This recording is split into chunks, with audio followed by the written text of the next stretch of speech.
शिक्षक दिवस की ढेर सारी शुभकामनाएं आप सभी को। और हमारे डिपार्टमेंट ऑफ मैथमेटिक्स के सारे बच्चों को भी ढेर सारी शुभकामनाएं, क्योंकि सारों बच्चों में कुछ ही बच्चे इस सब कल्चरल प्रोग्राम में पार्टिसिपेट करते हैं। मैथमेटिक्स डिपार्टमेंट के बच्चे, तो हम सब अपना अपना काम कर रहे हैं।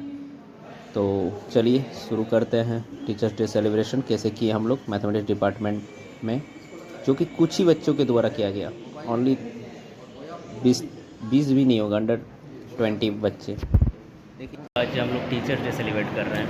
सभी सेटअप हो गया है। मेरा यहाँ से अच्छा वीडियो नहीं आ रहा रे, खड़ा रहना पड़ेगा।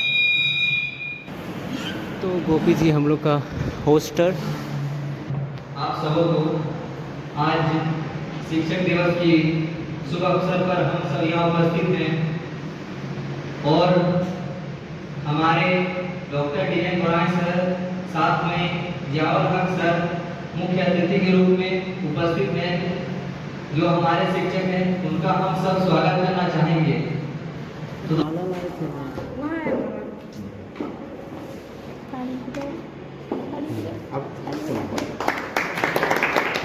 सर फूल माला पहना दीजिए और फूल दे दीजिए।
हाँ, तो फाइनली अब प्रोग्राम शुरू करते हैं, जो भी होने वाला हम लोगों में। ठीक है। पहले तो आप सभी को धन्यवाद कि मुझे इस मंच पर शिक्षक दिवस के अवसर पर आप लोगों ने मुझे बोलने का यहाँ पर मौका। पहले मैं यहाँ बोलना चाहूँगी। भगवान ने दी है जिंदगी, माँ बाप से मिला प्यार बेशुमार। भगवान ने दी जिंदगी, माँ बाप से मिला प्यार बेशुमार। शिक्षा के लिए जी हम आप सब हैं शुक्रगुजार। गोविंद लोग खड़े काफी राजू काय कर्मचारी गुरु अपने गोविंद दियो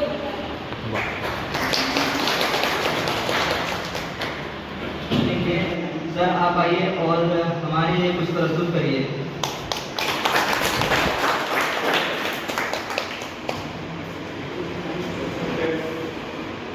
एचओडी और मेरे गुरु जी, देखिए हम ही आप लोगों का टीचर नहीं, टीचर आपने देखिए घर पे आप सबसे सबसे बड़ा टीचर है हमारे माँ बाप। ठीक है, माँ बाप का कदर करना मतलब टीचर का कदर करना। ठीक है, अगर माँ बाप का कदर नहीं है, जान लीजिए कि अपना जन्मदिन को शिक्षक दिवस के रूप में देश को समर्पित कर रहे हैं।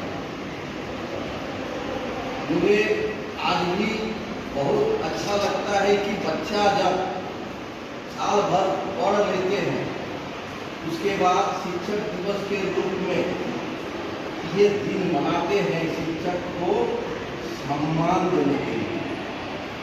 तो इससे समझ लेते हैं कि आज भी शिक्षकों की सम्मान भारत में है। मेरी बेटी अमेरिका में रहती है, वहाँ बोलती है कि शिक्षक को, जैसे मेरा नाम DN गोराई है तो वहाँ शिक्षक को मिस्टर गोराई बोल के पुकारा जाता है छात्रों द्वारा। वहाँ पर कुछ नहीं, साधु कोई रिस्पेक्ट का एक भावना वो नहीं है। ये भारतवर्ष में अभी तक ये जीवित है। आशा रखेंगे कि आप लोग इसको भविष्य में भी जीवित रखेंगे और आप लोग भी जब शिक्षक बन जाएंगे तब तो आपका भी रिस्पेक्ट आपके विद्यार्थी करेगा, ये मैं आशा करता हूँ। क्योंकि ये परंपरा रखने का है। जहाँ ये परंपरा छोड़ने का हो जाएगा तो उस दिन से ये केवल mechanical relation between teacher and the student हो जाएगा। देखिए, शिक्षक को जिस समय आप सम्मान देते हैं उस समय शिक्षक को सम्मान देते हैं तो बहुत अच्छा लगता है। शिक्षक के मन में भी भावना पैदा हो जाता है कि हम छात्रों को कितना दे सकते हैं। ये कोई मैकेनिकल नहीं है।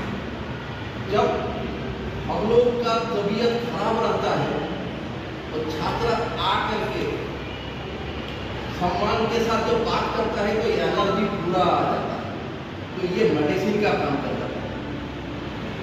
उस दिन सोचते हैं, बहुत दिन सोचते हैं कि आज क्लास नहीं कर सकेंगे, लेकिन यहाँ का बच्चा का भावना को देखकर चाहे कुछ भी हो जाए तो क्लास करके ही रहते हैं।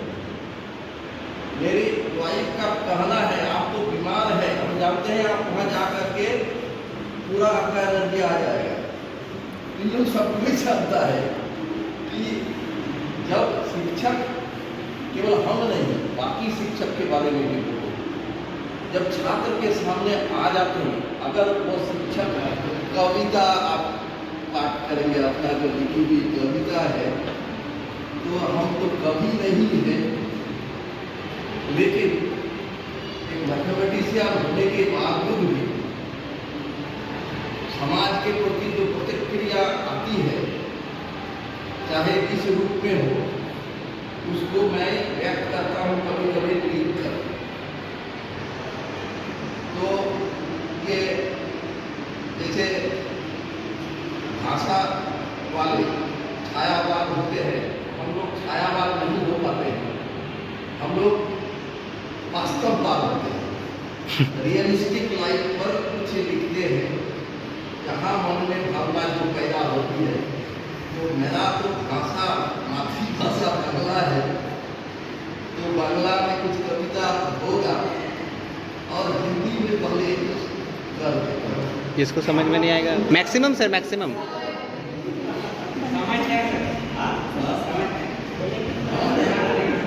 पहले एक हिंदी कविता पहले बोल देते हैं, तो पहले इसका बैकग्राउंड थोड़ा हम दे देते हैं।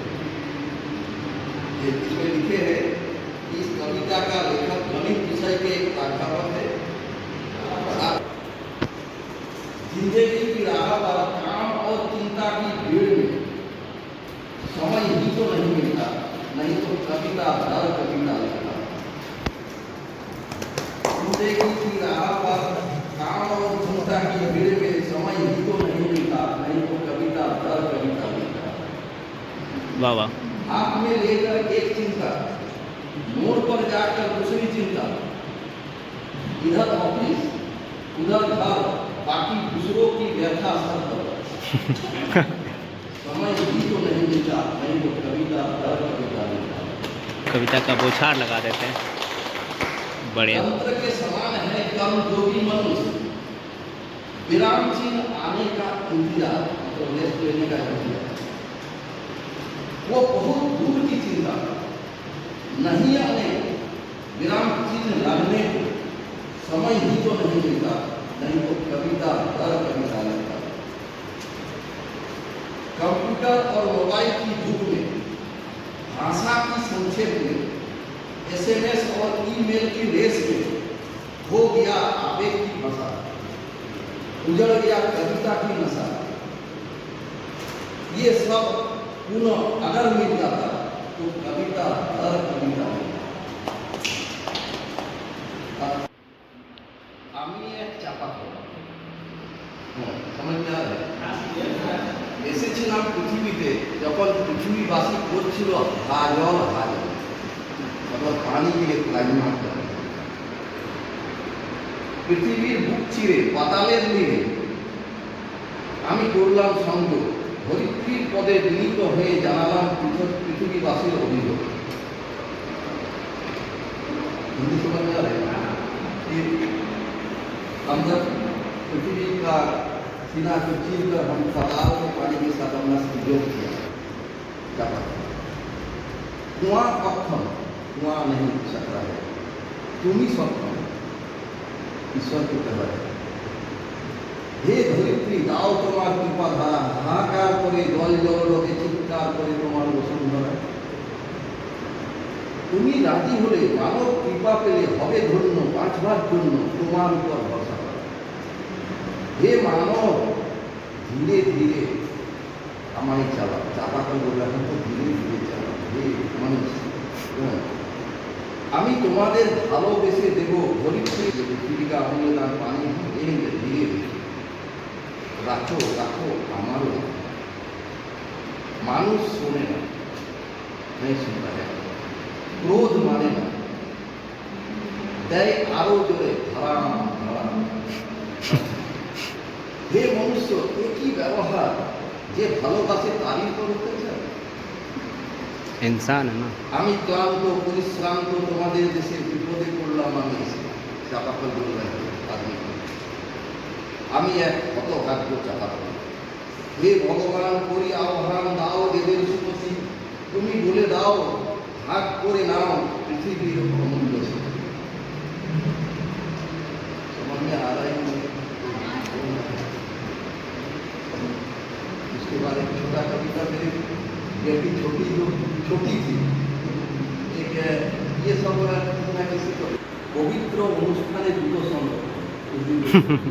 जूता वाला जहाँ पवित्र अनुष्ठान होता है तो वहाँ जूता खोल करके वहाँ पर जाना पड़ता है, घर पर बैठना पड़ता है, बाहर आके देखते आपका जूता गायब है, तो उसी पर ये कविता लिखा है। तो पवित्र অনুষ্ঠানে যদি যাও একটা ফুলের সঙ্গে নাও, পলিথিন ব্যাগটাও ঘুরে দাও, অনুষ্ঠানে নিশ্চিন্তে যাও। বড় মামা আসে জুতো রাখে প্রোগ্রাম স্থলের পাশে, প্রোগ্রাম হয় শেষ জুতো হয়নি উদ্দেশ। বড় মামা করে হাই হাই জুতো যে আমি কোথায় পাই, হ্যাঁ জুতো নিয়ে গেল চোর, বড় মামা চিন্তায় নিল। তাই তো বলি মামা চিন্তা করো না, পবিত্র প্রোগ্রামে যদি যাও একটা ফুলের সঙ্গে নাও, পলিথিন ব্যাগটাও খুলে দাও, গিয়ে প্রোগ্রামের কাছে জুতোটা খুলে নাও, কাছে জুতোটা ভরে দাও পলিথিন ব্যাগের ভিতর, তাকেও খুলে দাও ফুলের অন্দর। তোমারও মন থাকবে না জুতোর দিকে, প্রোগ্রামও হবে না দিকে। তাই বলি পবিত্র প্রোগ্রামে যদি যাও ফুলেটা সঙ্গে নাও, পলিথিন ব্যাগটাও খুলে দাও। बच्चा के लिए मेरा 2 बार हो चुका है चोरी, मेरे साथ 2 बार हो गया है। यहाँ पर आपका हमारा पड़ा में गर्ल्स हॉस्टल में एक घटना दर्दनाक घटना घटी थी, और एक बच्ची का भी शादी हुआ था, बाल विवाह जो गाँव में होता है, उसी के आधार पर तीनों रियलिस्टिक है सब, मैंने सब ऐसा नहीं कि काल्पनिक भी नहीं। तो इसको कविता का नाम है एक बार भेगे चौकी, मतलब एक बार सोचा है। একবিংশ শতাব্দীর সভ্য সমাজের মাঝে অত্যাচার, নারী নির্যাতন ও ধর্ষণের হিসাব রেখেছে কি? সরকারি সাক্ষরতার হিসাব এলোমেলো করার খবর পেয়েছো কি? মেকি সভ্যতা আণবিক পরিবার থেকে সমাজের কথা ভুলেছে কি? কম্পিউটার ও মোবাইলের যুগে আজও পিছিয়ে আছে সমাজের বড় অংশ। ইউরোপ, আমেরিকা আমেরিকার পিছনে দৌড়ে সভ্যতার ভাগ বাজায় ভারতবর্ষ। वो अमेरिका यूरोप चला जाता है, वो बोलता है बहुत सी लाइफ है। आजও মিঠু নামে ছোট্ট গৃহণী এ পড়া ও পড়া খেলে বেড়ায়। পড়ালেখার পরিবৃত্তকে পার না করতেই সানাইয়ের সুরে যাই ছাতনা করা। समझ में आ रहा है?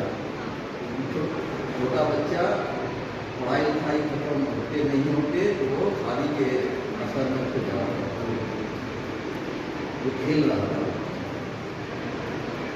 প্রতি গ্রাস করে কোমল শরীরের কোমল মাংসপুচ্ছ আস্বাদন শেষ হলেই ভাবে এদের অতি তুচ্ছ। আজ মিঠু জন্ম দেয় কয়েকটা শিশু পুত্র কন্যা, অতির আদরের ফল মেনে নেয়। স্বামীর ভিতরে নগ্ন কুৎসিক চেহারা সে একেবারে দেখতে পায় না। স্বামী খোঁজে পণ্য মাংসের স্বাদ, স্বামী ছাড়া ঘর ছাড়া হয় মিঠু। ব্যবহৃত শাল পাতার মতো ঘুরে বেড়ায় পথে পথে, সহানুভূতির ভিক্ষা চাই, স্বামী চাই, ঘর চাই, সাহায্যের ভিক্ষা পাত্রতা। মানে दर्दना जैसे साथ पत्ता पत्तल को समझते खाने के बाद फेंका जाता है तो उसका हस्बैंड भी उसी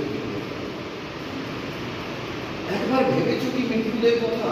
কখনো অনুভব করেছো এই নির্মম ব্যথা? আমরা পড়ার ওই পাহাড়িয়া গার্লস হোস্টেলের বেড়া পেরিয়ে কেন হয় দুর্ধর্ষ ঘটনা? সমাজ আজও চুপ, কেন হয় না অগ্নিবর্ষণ? 16 ডিসেম্বর 2012 সজাগ দিল্লি নগরী, সজাগ রাজধানীভাবে গণধর্ষণের শিকার হয় প্রস্তুতি নির্ভয়া। সমাজ আজও ঘুমিয়ে আছে, ভোগের বস্তু হিসাবে সাজানো আছে ওই নির্যাতিত অসহায় অবদান।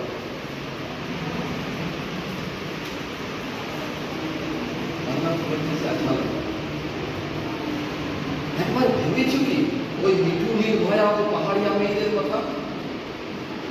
আণবিক পরিবারের বেড়া জালে হয়তো কেউ ভাবার অবকাশ চাই না, সোচনে नहीं चाहता। যদিও একটু আধটু ভাবে, কিন্তু এগিয়ে আসার সাহস হয়তো পাই না।